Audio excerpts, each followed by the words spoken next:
নমস্কার, আমি KP astrologer চিরঞ্জিত। আশা করি সকলে ভালো আছেন। আমার আজকের আলোচনা বাস্তুশাস্ত্রের গোপন কৌশল। দেখুন, আপনার ঘরে কি বারবার সমস্যা হচ্ছে? অর্থকষ্ট, বাধা, অশান্তি, অসুখ লেগেই আছে?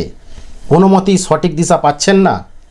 দেখুন, আমরা সবাই মানুষ, তাই আমাদের প্রত্যেকেরই বাসস্থান রয়েছে। আর সেই বাসস্থানই হলো আমাদের মেন গৃহমন্দির। আর এখানেই লুকিয়ে রয়েছে আসল রহস্য। কী সেই রহস্য? কী সেই গোপন কৌশল? ইয়েস, এখানেই লুকিয়ে রয়েছে সাফল্যের গোপন চাবিকাঠি, লুকিয়ে রয়েছে সাফল্যের মেন রত্নভাণ্ডার। তো এমন কিছু গোপন কথা আমি বলবো যা আপনি আজ পর্যন্ত কোনোদিন শোনেননি। এমন কিছু মূল্যবান পয়েন্ট আমি বলবো যা সাফল্যের উচ্চ শিখরে আপনাকে পৌঁছে দিতে পারে। তাই স্কিপ না করে শেষ পর্যন্ত দেখুন, তা না হলে অনেক মূল্যবান জিনিস আপনি মিস করে যাবেন। তো দেখুন, বাস্তুশাস্ত্র বহু প্রাচীন এবং গুরুত্বপূর্ণ বিষয়। বহু পৌরাণিক কাল থেকে এর চর্চা হয়ে আসছে। তো এই 2026 সালে অনেকেরই স্বপ্ন রয়েছে নতুন বাড়ি করবেন, আবার অনেকের স্বপ্ন রয়েছে সুন্দর একটি ফ্ল্যাট কিনবেন, আবার অনেকেই জমি কিনে সুন্দর বাড়ি করে ফেলেছেন, কিন্তু কোন দিকে কি রাখবেন বা কি করবেন বুঝতে পারছেন না। দেখুন, বাড়ি কিন্তু বারবার নির্মাণ করা যায় না এবং বারবার ভাঙাও যায় না। এটা একটা বড় স্বপ্ন। তাই একটি নতুন বাড়ি নির্মাণ করা অথবা বাড়ি কেনার ক্ষেত্রে যে মেন বিষয়গুলো অবশ্যই খেয়াল রাখবেন, এবং কিভাবে বাস্তুশাস্ত্র মতে পরিকল্পিতভাবে বাড়ি নির্মাণ করলে বাস্তুদোষ থেকে মুক্তি পাওয়া যায়। এছাড়া বাস্তুশাস্ত্র অনুযায়ী ঘরের কি মানলে জীবনে সুখ, শান্তি ও সমৃদ্ধি ফিরে আসে, এই নিয়েই আমার মেন আলোচনা। তো আপনাদের স্বাগত জানাই আমার চ্যানেলে। তো চলুন শুরু করা যাক। একটি বাস্তুশাস্ত্রের প্রধান গুরুত্বপূর্ণ অংশ হলো বাড়ির মেন প্রবেশদ্বার, ঠাকুরঘর, রান্নাঘর ও টয়লেট বা শৌচালয়। এই চারটি জিনিস আপনি যদি ঠিক জায়গায় করে ফেলেন তাহলে 90% বাস্তু সমাধান হয়ে যায়। কিন্তু যদি ভুল জায়গায় করে ফেলেন তাহলে আপনার জীবনে প্রলয় নেমে আসতে পারে, নানা দিক থেকে সমস্যায় জর্জরিত হয়ে যেতে পারেন। তো বাড়ির প্রধান দরজা কোথায় করবেন? দেখুন, বাস্তুশাস্ত্র মতে বাড়ির প্রধান দরজা খুবই গুরুত্বপূর্ণ, কারণ এই দরজা দিয়েই ঘরে পজিটিভ এনার্জি প্রবেশ করে। তো অ্যাডভান্স বাস্তু মতে অনেকগুলি প্রবেশদ্বার রয়েছে, তার মধ্যে পূর্ব দিকের মেন প্রবেশদ্বারকে সব থেকে শুভ বলে মনে করা হয়। দেখুন, পূর্ব দিক বললেই তো হবে না, ভালো করে বুঝুন। এই পূর্ব দিককে 8টি জোনে বিভক্ত করা হয়েছে। এর মধ্যে পূর্ব দিকের E3 এবং E4 জোনে মেন প্রবেশদ্বার অর্থাৎ মেন এন্ট্রান্স সব থেকে শুভ এবং অ্যাকুরেট স্থান। আর এটাই হলো বাস্তুশাস্ত্রের গোপন ফর্মুলা।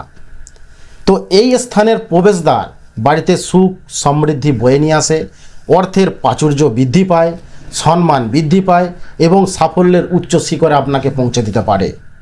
তো দেখুন, পূর্ব দিকের প্রবেশদ্বার শুভ তো ঠিকই, কিন্তু পূর্ব দিকের এই দুটি জোনে প্রবেশদ্বার করতে পারলে আরও অত্যন্ত শুভ ফল প্রদান করা যায়।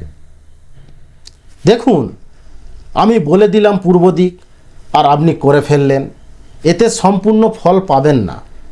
100% শুভ ফল পেতে গেলে আপনাকে ওই জোনই অর্থাৎ ওই স্থানই করতে হবে, তবেই আপনি পূর্ণ রেজাল্ট পাবেন। তো মেন প্রবেশদ্বার সবসময় পরিষ্কার পরিচ্ছন্ন এবং সুন্দর রাখা উচিত।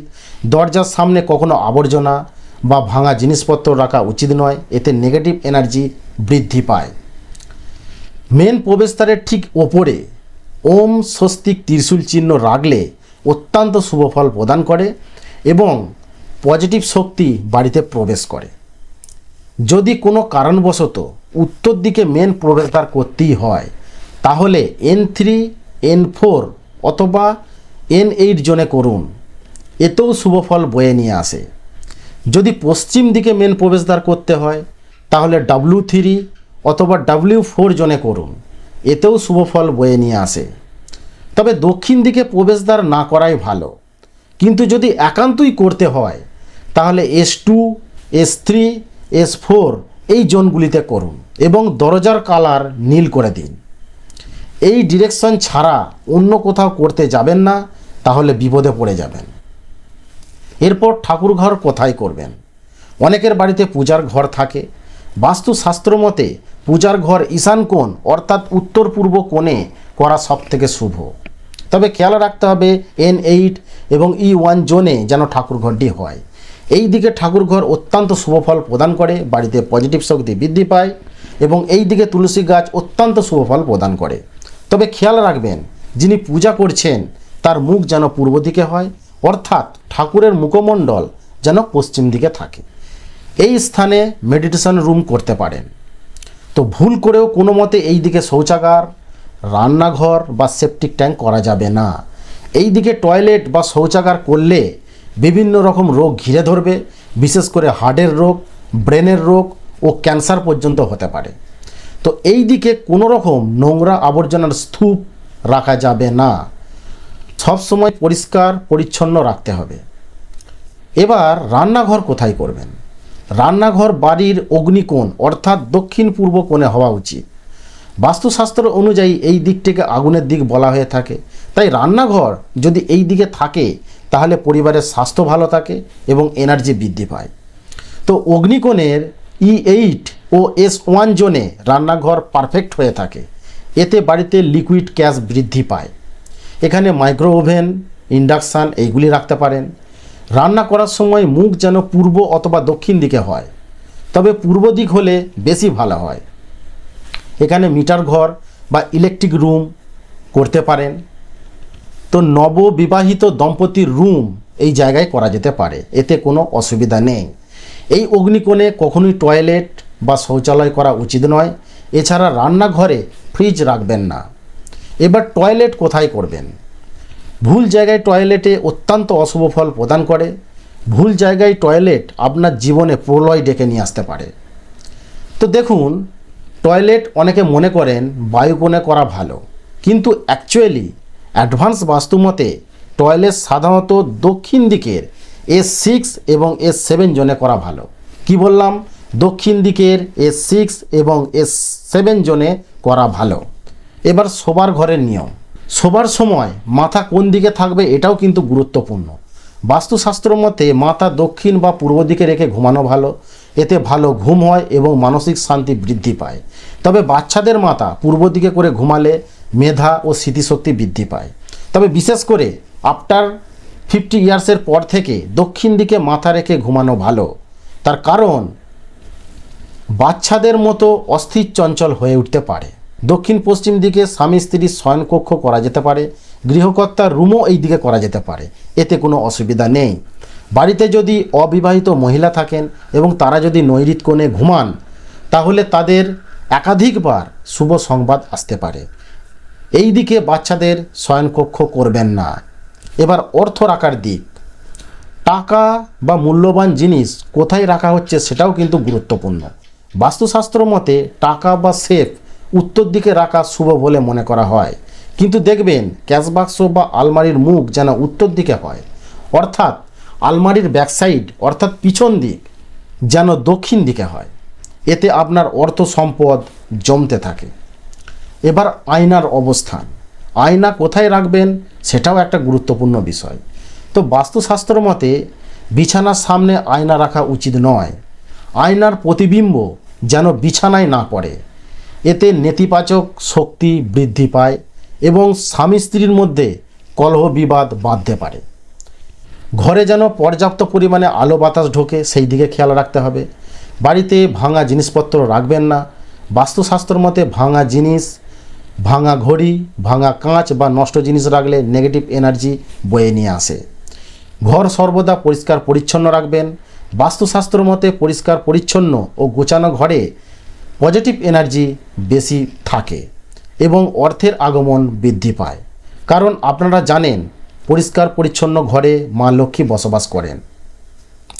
তো ব্রহ্মস্থান সর্বদা ফাঁকা রাখবেন। বাড়ির উত্তর দিকে একটু খোলামেলা ও ফাঁকা রাখুন। দক্ষিণ দিকে ভারী জিনিসপত্র রাখতে পারেন, যেমন জলের ট্যাঙ্ক, জেনারেটর, গাড়ি, ভারী লোহার জিনিসপত্র ইত্যাদি। পূর্ব দিকে ওয়ার্কআউট বা শরীরচর্চা করতে পারেন, এতে স্বাস্থ্য ভালো থাকে। তো ছোটোখাটো বিষয়ে বাড়িতে চেঁচামেচি করবেন না বা উত্তেজিত হবেন না, এতে আস্তে আস্তে ভয়ঙ্কর বাস্তুদোষ তৈরি হয় এবং মা লক্ষ্মী অসন্তুষ্ট হয়। বাড়ি বা ফ্ল্যাট কেনার ক্ষেত্রে যদি দেখেন যে উত্তর পূর্ব কোণে অর্থাৎ ঈশান কোণে টয়লেট বা শৌচালয় আছে, তাহলে সেই বাড়ি কিনবেন না। তো দেখুন, ইউটিউবে আমি এই কিছুদিন যাবৎ এসেছি, কিন্তু আমার দীর্ঘদিনের অভিজ্ঞতা থেকে বলছি এর কোনো রিমেডি নেই। তো বাস্তুশাস্ত্রের এই ছোট ছোট নিয়মগুলি যদি মানেন এবং বিশ্বাস করেন, তাহলে অবশ্যই আপনার জীবনে বড় পরিবর্তন আসবে, সাফল্যের চূড়ায় আপনি উঠতে পারবেন, আপনাকে কেউ আটকাতে পারবে না। তো ভিডিওটি সেভ করে রাখুন, আপনার পরে কাজে আসবে। তো আপনাদের কাছে আমার একটাই রিকোয়েস্ট, আপনারা ভাবছেন যে সাবস্ক্রাইব করতে পয়সা লাগে, না, কোনো রকম পয়সা লাগে না। তাই এই চ্যানেলটিকে সাবস্ক্রাইব করুন, বেল আইকনটি প্রেস করে রাখুন, যাতে করে আমি আরও ইন্টারেস্টিং ভিডিও দিতে উৎসাহিত হই। তো ভিডিওটি কেমন লাগলো অবশ্যই কমেন্টস করে জানাবেন। আপনাদের শুভ হোক, ভালো থাকবেন, দেখা হবে নেক্সট ভিডিওতে।